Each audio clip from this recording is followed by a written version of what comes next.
శ్రీగురుభ్యో నమః. హరి ఓం. శ్రీ మహాగణాధిపతయే నమః. శ్రీ మహాసరస్వత్యై నమః. హరి ఓం. యక్కర్తా జగతాం భర్తా సంహర్తా మహసాం నిధిః ప్రణమామి తమాదిత్యం బహిరంతస్తమోపగం. భవత్యశ్వని నక్షత్రమస్మి దస్రస్తురంగమః ఆద్యస్తురంగస్తురగ అశ్వో వాజో హయో హరి. మార్చి 29 నుండి 6 గ్రహాలు ఒక రాశిలోకి వస్తున్నాయి, మీనంలోకి వస్తున్నాయి. 2 సంవత్సరాల 6 మాసాలు మార్చి 30కి శని కుంభరాశిలో నుంచి మారి మీనరాశిలోకి వస్తున్నాడు. సంవత్సరం 10 నెలలకు రాహువు మీనరాశి నుంచి కుంభరాశికి వస్తున్నాడు. కానీ ఈ గ్రహాలు 6 గ్రహాలు ఒక చోట చేరినాయి. 6 గ్రహాలు ఎట్లా చేరినాయి, ఎందుకు చేరినాయి, ఏమిటి కారణం, దీనివల్ల వచ్చే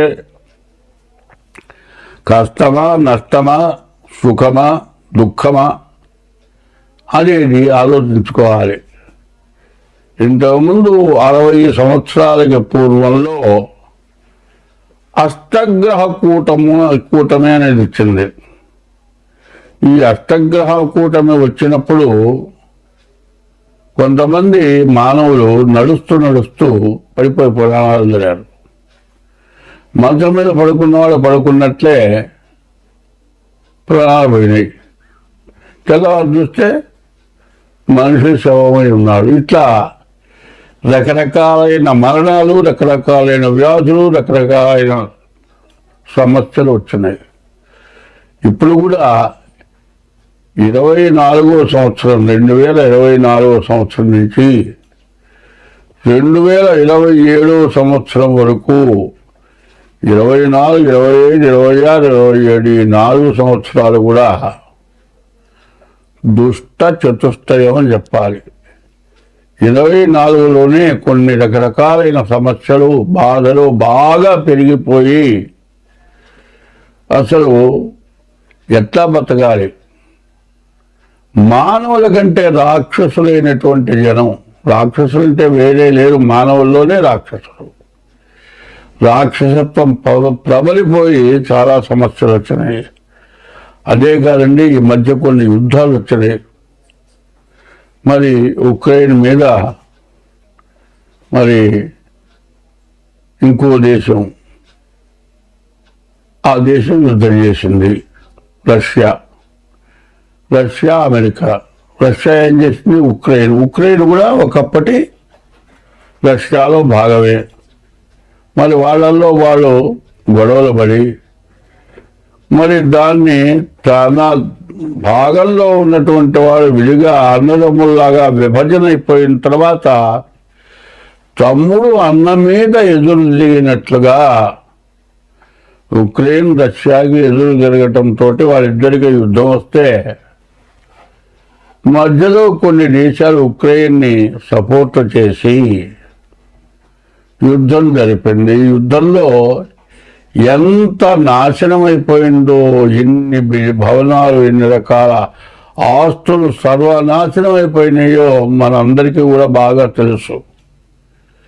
మానవ జన్మ ఎత్తిన వాళ్ళు, చదువుకున్న వాళ్ళందరూ కూడా ఇది పెద్ద యుద్ధం, ప్రపంచ యుద్ధంగా మారిపోతుంది అని భయపడ్డాం. అటువంటి యుద్ధం మారింది అంటే కారణం ఏంటంటే గ్రహాల యొక్క సమస్య. 24లో ఈ విధంగా మనకు జరిగింది. మనకి జరుగుతుంది 25 ప్రారంభమైంది, 25, 26, 27. ఇప్పుడు ఒక్కొక్క రాశికి ఒక్కొక్క రకంగా ఉన్నది అని చెప్పటం కాదు ఇక్కడ కావాల్సింది. అందరికీ ఉన్నది. ఎట్లా ఉన్నది అంటే ఒక ఇంట్లో ఒక వ్యక్తికి ఒక గ్రహం బాగాలేదనుకోండి, దానివల్ల ఒక వ్యాధి వచ్చింది. ఆ వ్యాధి నిర్మూలన చేయాలి అంటే ఇంట్లో సర్వం ధనం ఖర్చు పెట్టాలి.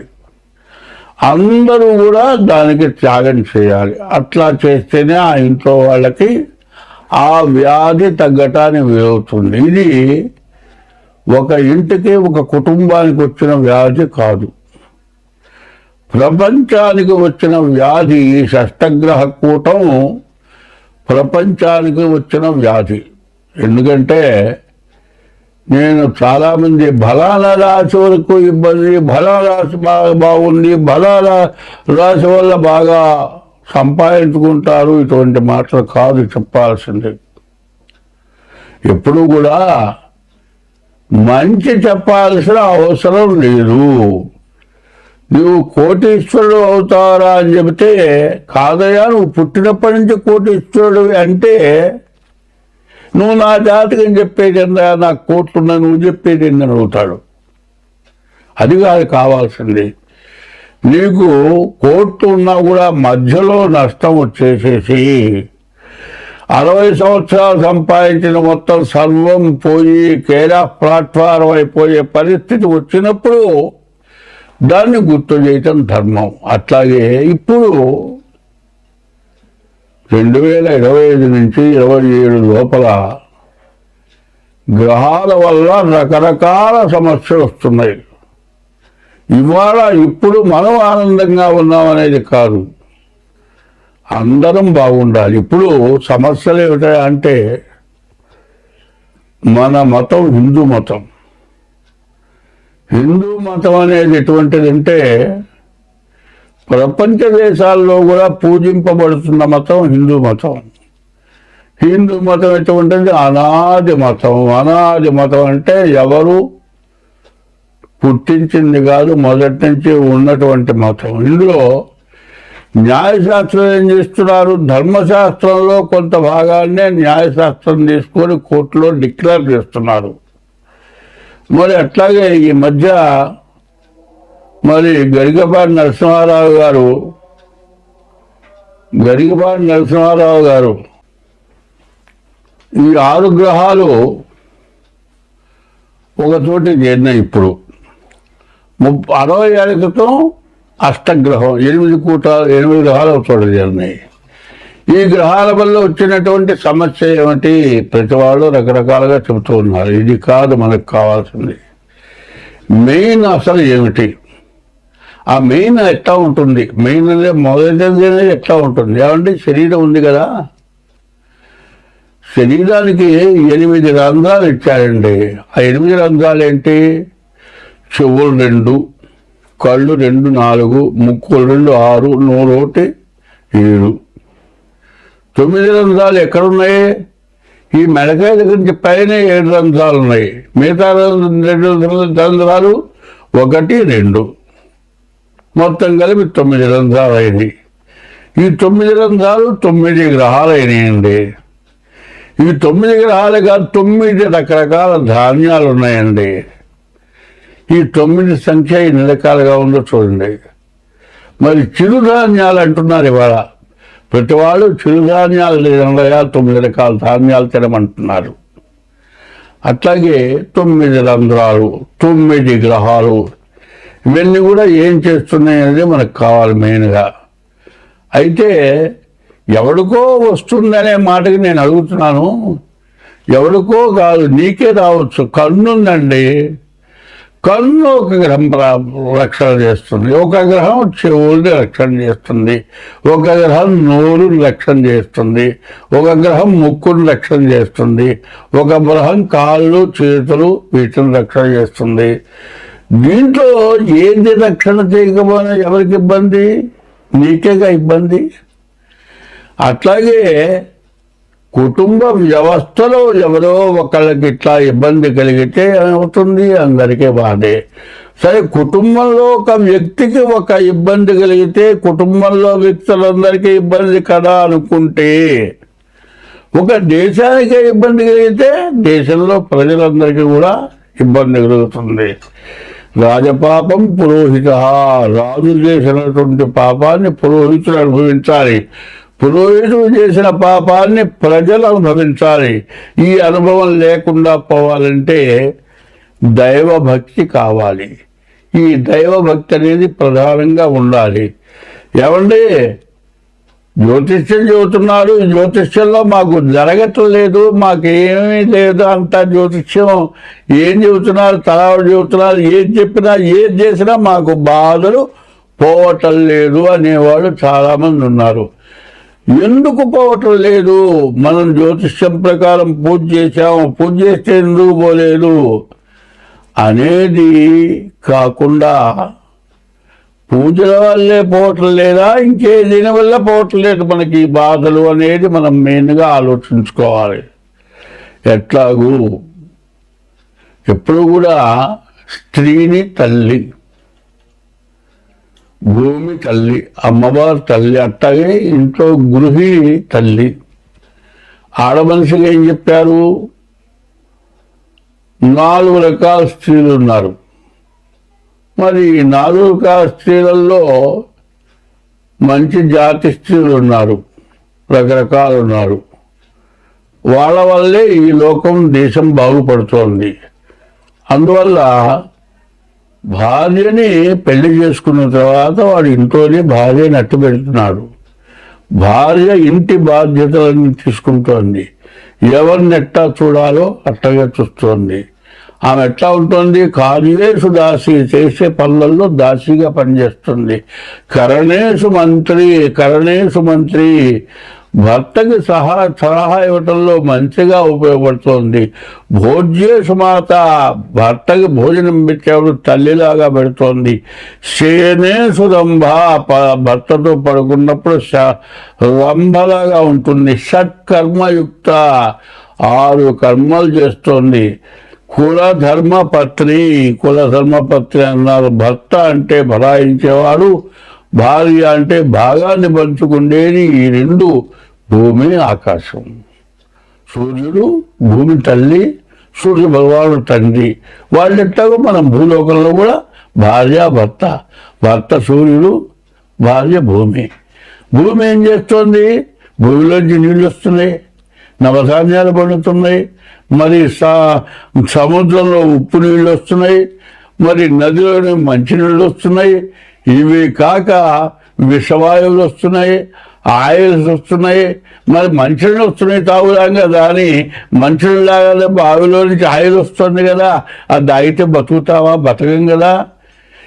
ఏది తినాలో అది తినాలి, ఏది తాగాలో అది తాగాలి. అది కూడా ఎక్కడి నుంచి వస్తుంది? అంతా భూమి నుంచే ఉద్భవిస్తుంది. అట్లాగే స్త్రీ వల్లే అన్నీ ఉద్భవిస్తున్నాయి. ఇవి తెలుసుకొని కామక్రోధశ్చ లోభశ్చ దేహే తిష్టంతి తస్కరాః జ్ఞానవిత్తాపహారేణ తస్మాత్ జాగ్రత్త. కామం క్రోధము, ఈ కామం క్రోధం రెండిటి వల్లే దేశమంతా సర్వనాశనమైపోతుంది. కామం అనేది చాలా తక్కువ. ఎటువంటిది? ఎవ్వరూ చాలా కొద్ది.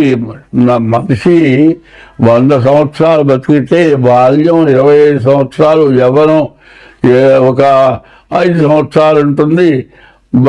కౌమారం, వార్ధక్యం అంటే 100 సంవత్సరాలు ఇచ్చాడు. 100 సంవత్సరాల వయస్సులో సరిగ్గా యవ్వనం అనేది పూర్తిగా 10 సంవత్సరాలు ఉందని చెప్పడానికి ఇప్పుడు లేదు. ఈ యవ్వనంలో చేయరాని పనుల వల్ల మనకు ఈ గ్రహాలన్నీ కూడా మారిపోతున్నాయి. కారణం ఏమిటా అంటే కుక్కలకు ఒక టైం ఇచ్చాడు సంగమం చేయటానికి. మరి కొన్ని జాతులకి ఏనుగుండి నీటిలో సంగమం చేస్తుంది. మనం ఏం చేస్తున్నాం? అన్నీ తెలుసు. 24 గంటలు ఆడది కావాలి వీడికి. ఏ టైము వేళ పాళ లేదు. మరి వాళ్ళే మిగతా జాతులు ఏం చేస్తున్నాయి? వాటికి ఇచ్చిన టైంలోనే సంగమం చేస్తుంది. దానివల్ల మరి ఉత్పత్తి చేస్తున్నాయి. మనం ఎప్పుడు పడితే అప్పుడు. దీనివల్ల చాలా నష్టం జరుగుతుంది. ఈ కామం ఎటువంటి చేస్తుంది? ఇంట్లో భార్య ఉన్నట్టే వాడు ఏం చేస్తాడు? ఇంకొక ఈమె 4 పిల్లలు పుట్టారు. ఈ విధంగా ఓపిక పోయింది, శక్తి నశించిపోయింది, రూపంలో కళ తగ్గింది. ఇంకొక ఆమె దొరికింది పనిచేసే చోట. ఆమె బాగా అందంగా ఉంది. ఆమె ఏం చేస్తుంది? ఎమ్మడి పడుతుంది. వీడేం చేస్తాడు? ఆమె ఎమ్మడి పడతాడు. చివరికి ఏమవుతుంది? ఇంట్లో భార్యకో ఎవరికో తెలుస్తుంది. ఆమె తగాదా పెట్టుకుంటుంది. వీడేం చేస్తాడు? నువ్వు అక్కర్లేదు, పో, నువ్వు ఉంటే ఉండు, పోతే పో అంటాడు. తల్లిదండ్రులు చేస్తారు, నీ పిల్లని తీసుకెళ్తారు, కోర్టులో వేస్తారు. మరి వీడి తల్లిదండ్రులని వీడిని మొత్తాన్ని పోలీస్ స్టేషన్లో పెడతారు. కేసు అవుతుంది. సరే, ఎట్టా డైవర్స్ తీసుకుంటారు, బాగానే ఉందండి. ఈ తల్లిదండ్రులు ఏం చేస్తారు? ఈ పిల్లలు, అమ్మా నువ్వు అన్యాయం అయిపోతున్నావు పోతుంది. అట్లాగే ఇప్పుడున్నటువంటి ఆ షష్టగ్రహ కూటం వల్ల జరగబోయేది ఏమిటంటే, ముందు మీ జాగ్రత్తలు మీరు పడాలి, మీ జాతకాలు చూపించుకోవాలి. దాని యొక్క పరిస్థితి ఏమిటంటే, కొన్ని గ్రహాలతో పాటు కొన్ని పూజలు కూడా ఉన్నాయి. ఆ గ్రహ దోషాలతో పాటు పూజలు చేయాలి. పూజలు ఎందుకు చేయాలి? నువ్వు చేసిన పాపం పోవటానికి కొన్ని పూజలు చేయాలి.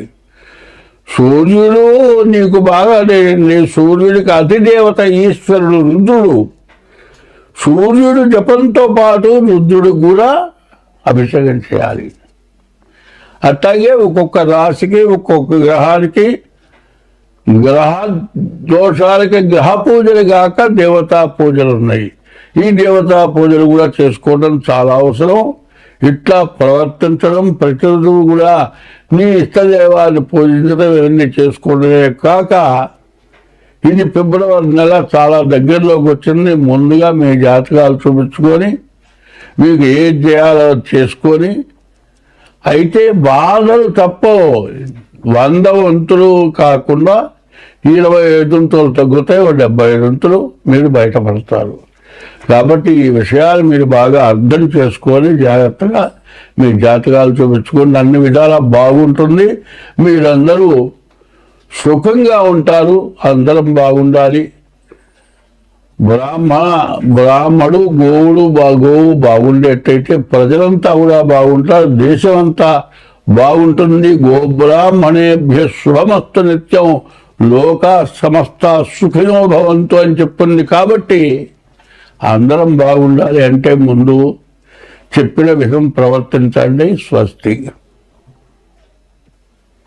2025వ సంవత్సరం ఫిబ్రవరి నెల 2వ రాశి వృషభ రాశి. ఈ వృషభ రాశి ఫలితాలు చెప్పుకుందాం. తులా వృషభ రాశులకి గురువు అధిపతి. గురువు ద్వితీయంలో ఉన్నాడు. గురువు లగ్నంలో ఉన్నాడు. మరి ద్వితీయంలో కుజుడు ఉన్నాడు. ఇది చెప్పాలంటే ఈ రాశి పూర్తిగా బాగాలేదు. ఈ రాశి బాగాలేదు. అయితే నేను చెప్పేదాంట్లో చాలామందికి కొంత సమస్య, కొద్దిగా సరిగ్గా చెప్పట్లేదు, అంతా బాగాలేదని చెబుతున్నాడు అనుకుంటారేమో. దాని వివరం చెబుతున్నా. ఇప్పుడు 25 వంతులే గోచారం చెబుతున్నా. జన్మలగ్నం 77 వంతులు. ఈ గోచారం రీత్యా నీ ఎదురు లేదు, మేషరాశి అంతా బాగుంది, నీకేం పర్వాలేదు, అంతా బాగుంది అని నేను చెప్పాను అనుకోండి. మీ జన్మలగ్న రీత్యా నష్టం వస్తే ఇప్పుడు ఏమంటావు? బాగుందని చెప్పాడే, నాకు బాగాలేదంటావా లేదా? అందువల్ల జాతక రీత్యా కూడా చూసుకోవాలి.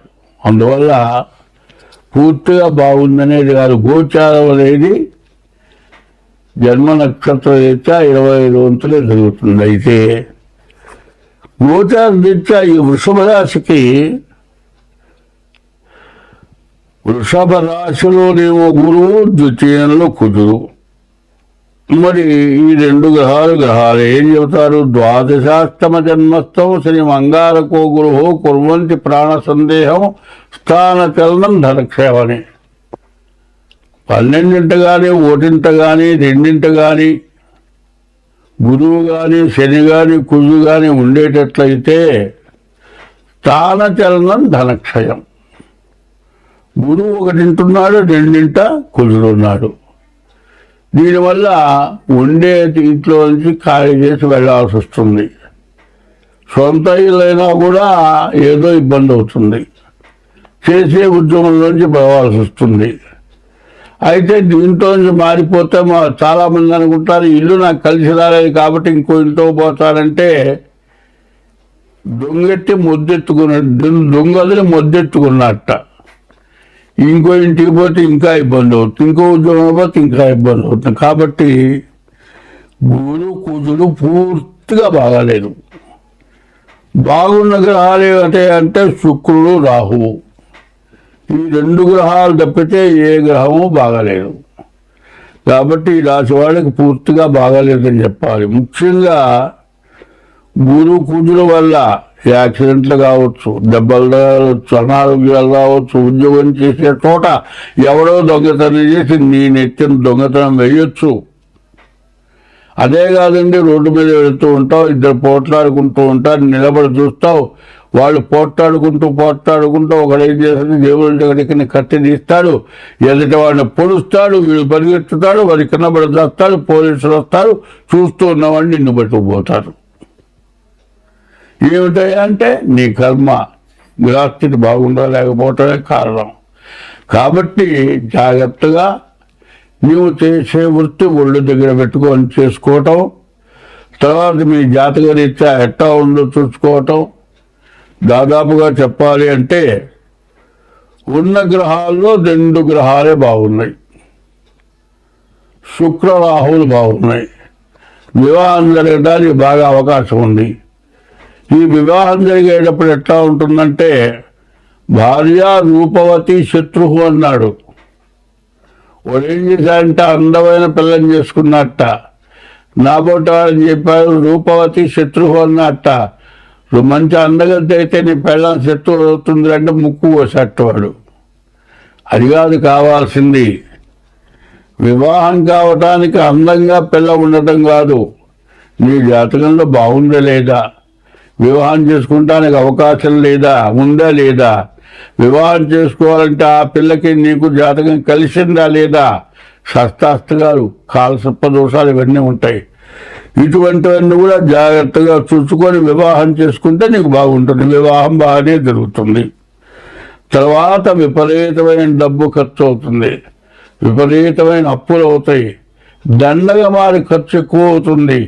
ఈ టైంలో వివాహం చేసుకుంటానికి కానీ ఇల్లు స్థలమో పొలమో కొనుక్కుంటానికి కానీ అవకాశం ఖచ్చితంగా ఉంది. అటువంటి టైంలో అప్పు చేసుకొని పెళ్లి చేసుకున్నా, అప్పు చేసుకొని ఇల్లు కట్టుకున్నా దాన్ని ఏమంటారంటే పెళ్లి చూసి చూడు ఇల్లు కట్టి చూడు అన్నారు. పెళ్లి చేసినా ఇల్లు కట్టినా 6 నెలల దాకా దరిద్రం బాధ ఉంటుంది. కానీ జీవితంలో జరగాల్సిన మంచి జరిగింది కాబట్టి ఎంత కష్టమైనా ఇబ్బంది లేదు, కష్టపడి బాకీలు తెచ్చుకుంటావు. చేతులారా పోగొట్టుకుంటే ఎవరికో అప్పిస్తావు, వాడు పరారైపోతాడు, నీ డబ్బులతో అవి వృధా. ఒక ఇల్లు కొనుక్కున్నా, పెళ్లి చేసుకున్నా జీవితానికి అవసరమైనది జరుగుతుంది. కాబట్టి ముందు మీ జాతకం చూపించుకోండి. వివాహం కావాలంటే సరైనటువంటి పరిస్థితులు ఉన్నాయో లేవో చూసుకోండి. నష్టం రాకుండా ఉండాలంటే ఉన్న గ్రహాల్లోకి వచ్చేప్పటికల్లా 2 గ్రహాలు బాగుంటే 6 గ్రహాలు పూర్తిగా బాగాలేవు. ఈ 6 గ్రహాలకి తగిన శాంతి చేసుకోవాల్సి ఉంటుంది. కాబట్టి ప్రతి వాళ్ళు ఏం చేస్తున్నారంటే నా జాతకం చూడండి. నీ జాతకం అంటే రాశిని బట్టి పూర్తి జాతకం కాదు, రాశిని బట్టి కొంతే ఉంటుంది. అది కూడా కరెక్ట్ రాశి అయితేనే నీకు జాతకం అవుతుంది. కరెక్ట్ రాశి అనేది జన్మ నక్షత్ర రీత్యా వస్తుంది. కాబట్టి అచ్చగా మేము చెప్పే దాని మీద ఆధారపడటం కాదు, తర్వాత మీ జాతకం చూపించుకోవడం చాలా అవసరం. అందులో ఇక్కడి నుంచి ఇది ఫిబ్రవరి నెల, మార్చి నుంచి కూడా మరి షష్టగ్రహ కూటం రాబోతుంది. చాలా ఇబ్బందులు కష్టాలు రావడానికి అవకాశం ఉంది. కాబట్టి ముందు వెంటనే మీ జాతకాలు చూపించుకుంటే చాలా మంచిది, మీకు అన్ని విధాలా బాగుంటుంది. అయితే ఇంకొక మాట చెబుతున్నాను, మీరు ఎంత జాతకాలు చూపించుకున్నా ఎన్ని చేసుకున్నా ఇంట్లో భార్యలు ఏం చేస్తారంటే ఏదైనా చెప్పొస్తే నువ్వు చెబితే నేను అవజరుగుతున్నా, కూర్చొని నోర్మోసి కూర్చొని అవజరుగుతుగా అంటారు. వృషభ రాశి చివరిదాకా చెప్పుకున్నాం, అయిపోయింది. కానీ అన్ని రాశులకి కావాల్సింది ఒక్కటి ముఖ్యమైన చెబుతున్నా, ఏమిటంటే ఇంటికి వచ్చేప్పటికల్లా సర్వ బాధ్యతలు వహించేది భార్య. తర్వాత ఇంకా తల్లిదండ్రులు ఉన్నారు అంటే కొడుకుని కానీ కోడల్ని కానీ సరైన దారిలో పెట్టేవాళ్ళు పెద్దవాళ్ళు వాళ్ళు. సరే, వాళ్ళ తర్వాత వాళ్ళు ఎవరు లేరనుకోండి, అచ్చగా భార్య ఉందనుకోండి, భార్య పిల్లల్ని కానీ భర్తని కానీ అందరినీ జాగ్రత్తగా అన్ని రకాలుగా చూసుకునేటువంటి వ్యక్తులు వీళ్ళు. పెళ్ళయిందాకనేమో తల్లిదండ్రుల మాట వింటున్నారు. పెళ్ళయిన తర్వాత కోడలు ఏముంటుంది, జీవితం మొత్తం నీ పెత్తనమే కావాలా, ఇక నేను వచ్చాను నా పెత్తనం ఇక కూర్చొచ్చి అంటుంది అత్తగారిని. సరే, కొడుకేం చెబుతాడు, భార్య మాట్లాడిందనుకో, నీకంటే నా తెలివి తక్కువ అంటే బయటికి పోయి నేను ఎంత సంపాదిస్తున్నానంటే నాకు ఎంత తెలివితేటలున్నాయి, నువ్వు చెబితే వినే స్టేజీలో నేనున్నాను, కూర్చొని నోరు మూసుకుని అంటాడు పెళ్ళాన్ని. ఇది చాలా తప్పు. అదే కాకుండా సరే నువ్వు వింటావో వినవో తర్వాత సంగతి, వాళ్ళు చెప్పిన మాట విని సరే అని ఉన్న మంచి తీసుకో, చెడుంటే వదిలేసి వాళ్ళని బాధ పెట్టకుండా ప్రవర్తించాల్సిన బాధ్యతని తల్లిని కానీ అటు భార్యని కానీ. ఎందుకంటే భార్య తల్లిదండ్రుల దగ్గర 25 సంవత్సరాలే పెరిగింది, మిగతా జీవితం మొత్తం నీ దగ్గర నీ భార్య గడపాలి. నువ్వు నీ భార్యతో సహజీవనం చేసి ఏ సమస్య వచ్చినా ఇబ్బంది లేకుండా నువ్వు ఇంటికి వస్తే వేళకంత అన్నం పెట్టడానికి నీ భార్య నీకు ఉండాలి. ఆమె లేకపోతే నువ్వు ఎంత బయట కష్టపడి వచ్చినా ప్రయోజనం లేదు. సరే, ఇది కాకుండా నీ భార్య వచ్చే లోపల నీ తల్లిదండ్రులు నిన్ను పెంచి పెద్ద చేసి విద్యాబుద్ధులు చెప్పించి ఉద్యోగం ఇప్పించి చివరికి బతకడానికి మార్గం చూపించి పెళ్లి చేసి బతకరా అంటే అప్పటికి వాళ్ళ పని అయిపోతుంది, వాళ్ళ ఓపిక అయిపోతుంది. పని అయిపోవటం కాదు, బాధ్యతలు అయిపోవటం కాదు అక్కడ లెక్క. బాధ్యత అయిపోయినా కూడా శక్తి అయిపోతుంది. ఇక్కడి నుంచి నువ్వు వాళ్ళని చివరి దాకా చూసుకోవాల్సిన బాధ్యత కొడుకుని. అట్లాగే తల్లిదండ్రులు వదిలిపెట్టి వచ్చినటువంటి భార్య 75 సంవత్సరాలు నీతో కలిసి జీవించాలి అంటే నీవు సక్రమంగా నీ భార్యను చూడాలి. ఇటువంటి వాటిల్లో చాలా పొరపాట్లు జరుగుతున్నాయి. తల్లిదండ్రుల్ని సరిగ్గా చూడకపోవటం, భార్యని హింసించటం. ఎందుకంటే కంటి కంట కన్నీరులికైన సిరి ఇంట నిలువ నేలది సుమతి అని సుమతి శతకంలో చెప్తుంది. ఇంట్లో వృద్ధురాలైన తల్లి కానీ చేసుకున్న భార్య కానీ బయట కళ్ళమ్మ నీళ్లు రాకపోయినా ఎవరన్నా చూస్తారేమో అని దిగులు పడి చాటున ఏడవలన్నా ఏడుస్తుంది, లోపల కుళ్ళి బాధపడుతుంది. ఇటువంటి బాధ ఏ పురుషుడు అయితే పెడతాడో, ఎన్ని జాతకాలు చూపించుకున్నా, ఎన్ని దేవతా పూజలు చూసినా మీరు ఒడ్డున పడలేరు. భార్యని భర్త కానీ, భర్తని భార్య కానీ, అత్తగారు కోడల్ని కానీ, కోడల్ని అత్తగారు కానీ, ఇటువంటి హింసలు ఎక్కువైపోయి వాళ్ళ కోర్టుకు వెళ్ళి కోర్టులో కేసులు పేరుకుపోయి వడాకులు రాక, వేరే పెళ్లి కాక, ఏజ్ బారైపోయి, చదువుండి ఉద్యోగం ఉండి సంపాదన ఉండి అన్ని విధాల వివాహ జీవితం సక్రమంగా లేక ఎందుకు బతుకుతున్నారో అర్థం కాక సమస్యలు పడుతూ మా దగ్గరికి వస్తున్నారు జాతకాలకి. ముందు మీరు చేసిన తప్పు ఏదన్నా ఉంటే ఇది అందరికీ అర్థమయ్యేటట్టుగా ఇప్పుడు సభాముఖంగా చెబుతున్నాను. కాబట్టి దీన్ని సరిదిద్దుకోవడం చాలా అవసరం. ఒకరినిట్ట వేలు పెట్టి చూపిస్తే 3 వేళ్ళు మంది చూపిస్తున్నాయి. అది జాగ్రత్త అవసరం. అందువల్ల ఎన్ని జ్యోతిష్యాలు చెప్పించుకోవడం జ్యోతిష్యం అవసరమే. జ్యోతిష్యం చెప్పించుకోవడం వల్ల పోయేది పోతుంది, కొంత పోతుంది. మిగతాది దోషం పోవాలంటే కుటుంబ సమస్యలు జాగ్రత్తగా చూసుకోండి, మీకు అన్ని విధాలు బాగుంటుంది. స్వస్తి.